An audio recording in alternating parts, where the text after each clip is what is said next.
No. That didn't just happen. I didn't just see that on the internet, did I? I didn't just wake up from a nap and just read the most brutal news of all time, did I? Well, it turns out I did. WWE is out there up to their greedy, evil ways yet again. The Netflix Doom era is well intact right now, and I am not so stoked about it. A couple weeks ago, they chopped a whole bunch of wrestlers and just fired them carte blanche, okay? Whatever the hell that means. And today, they're doing it again. I just saw on Twitter.com that Carlito and R-Truth were just chopped from the company, fired, released, contracts not being renewed. And that is kind of a little bit of a surprising thing because they both had very featured roles on TV. Now, Carlito might not have been out there competing very often, kind of just a background character eating his apples or whatever, but to just fire a guy out of nowhere who's on TV all the time to completely change up the dynamic of one of the biggest factions in your company is really some strange behavior, WWE, but that's not really the one that I'm so broken up about.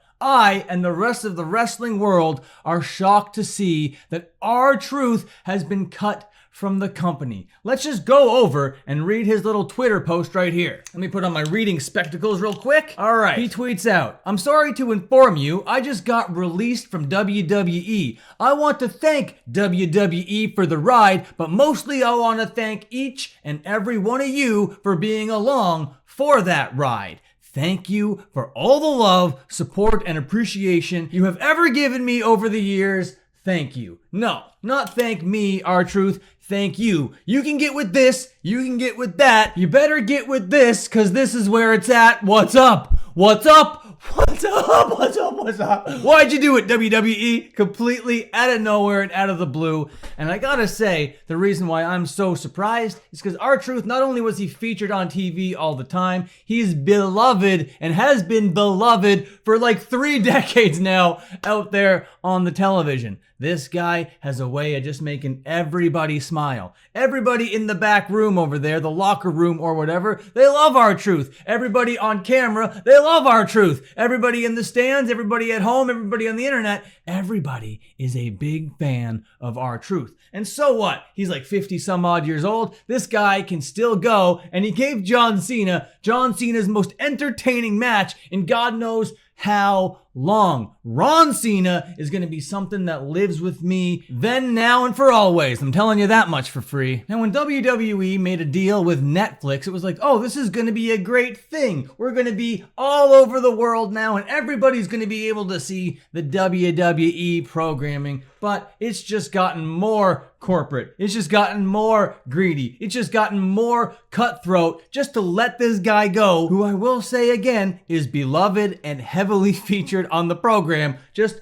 overnight. And the whole wrestling world is in mourning. Underneath Ron Killing's post over here, R-Truth, we got Jinder Mahal who says, "Thank you for everything, brother. I'm sure I'll see you soon." Rhea Ripley, in all seriousness, this is literally so heartbreaking. Ricochet, you're an amazing talent and even better person. Go enjoy your life, Unk. Naomi says, "I hate this so much." Scarlett Bordeaux, thank you so much. Alexa Bliss, thank you, all in caps. We got Dijak over here saying, "You're the best. I hope we can run it back, bro." I hope so too. That would be wonderful. Now I understand WWE that being over 50 years old isn't really being in peak physical, athletic shape or whatever. But there are other things that this guy could do in the company. He's funny, he's over, everybody likes him, he can talk, he's magnetic, he's electric, he's got charisma. If you don't want him to be a wrestler, what's something with all those skills that you can make him do? I don't know, maybe be a manager or something? Maybe be a mentor to young talents on the rise? Imagine R-Truth with some younger comedic talents. Because blending comedy and wrestling doesn't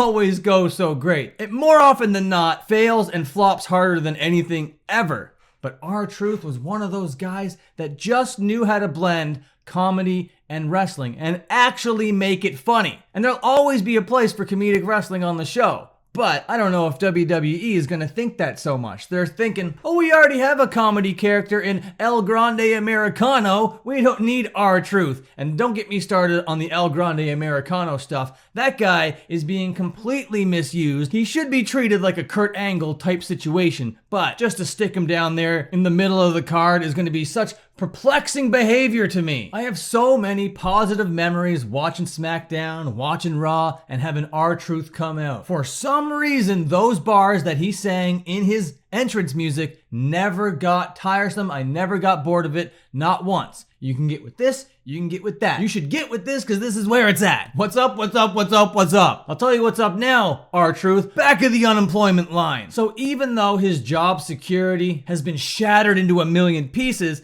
I'm not overly worried for R-Truth because like I said, this guy has so many talents. This guy is ultra skilled. On top of everything that I just said that he could do in wrestling, he's also kind of a rapper. He was a rapper before he was a wrestler, okay? There's a picture of R-Truth out there with Tupac because they went to the same like rap convention type thing way back in the day. This guy still has all those talents and can exploit them to the maximum now. Now, maybe he doesn't need to be shackled to the WWE. Maybe now he could go out there and spread his creative wings and bring the world the gift that is Ron Killings. If he wants to wrestle, everyone that has a wrestling company is gonna allow him to come in because of how much cachet this guy's name has. Now, he doesn't really seem like an AEW wrestler to me, not by a long shot, but they could bring him in and use him kind of the way that AEW is using MVP right now, except for instead of sticking him with big, muscly, beefy talents like Bobby Lashley and Benjamin Shelton, you stick him with up-and-coming comedic wrestlers. Funny people. Now, AEW doesn't seem like the funniest place,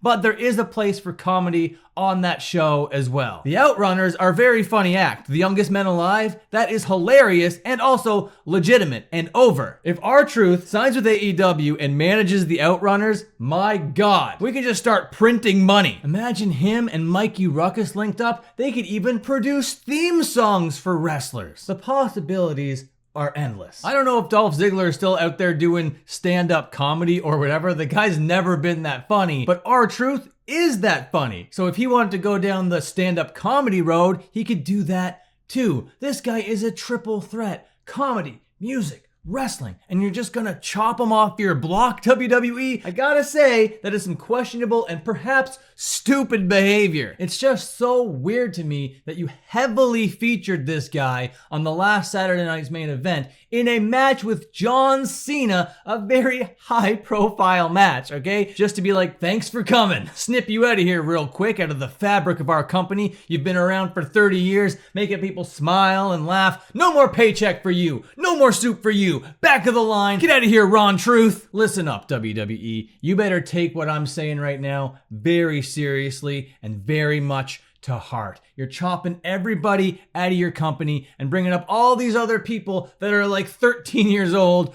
or whatever. And I bet all these new people are like very stoked to be entered into the fray over here on the main roster, okay? But how can they feel secure? How can anyone feel great and happy being in that company, knowing that they could be featured so heavily in a match one day and then fired the next? It might not be completely fair to say that he was fired just because his contract isn't being renewed, but that's pretty much being fired. I'm gonna go right now. Subscribe to this channel if you haven't. My name has been Dan Frampton. This is the Art of Slop YouTube channel. I haven't been uploading here because I've had a warning, but the warning is now expired, so expect some uploads over on this channel. This is gonna be a slop style channel. I'm just making videos about whatever the hell I want to talk about. Wrestling, TV, comics, movies, whatever the hell is going on that I want to talk about in a sort of rant style way. It's happening on this channel, and also this is the channel where I'm going to be doing my live streams. So come on back to this channel and join the live stream,